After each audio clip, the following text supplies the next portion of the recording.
With wild elephants entering the Mopa area via Netade Road, Sarpanch Subodh Mahale has urged the residents not to step out at night or travel alone on the roads until the forest department safely relocates the animal.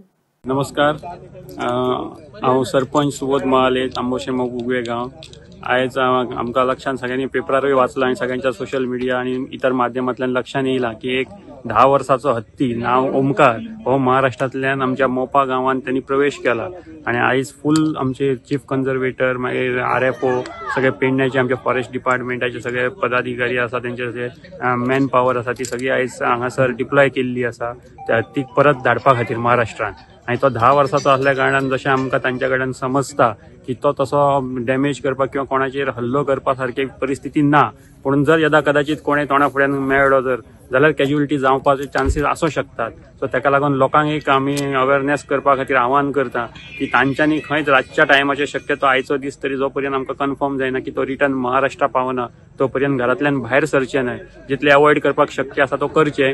खास करून भुरगीं जी घरा भितर भायर खेळटा बी कडची मोपा आसतली मोपाची आसतली तांच्यांनी भायर येवचें न्हय.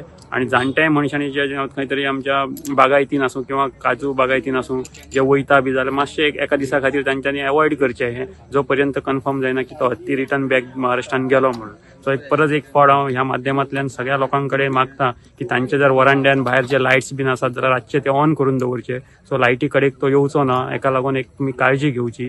आणि तुम्ही शक्यतो रातचे ट्रॅव्हल करपा खातीर किंवा हे कडशी मावपाचो खास करून कडशी मावपा सध्या सेन्सिटिव्ह आसा ह्या हत्तीच्या बाबतीन. सो कडशी मावपाच्या लोकांनी खास करून तो रातचो ट्रॅव्हल करपा खातीर किंवा बायकाचेर किंवा चलोन भायर सरपा खातीर अवॉयड करचें इतलेंच तुमच्या कडेन मागता.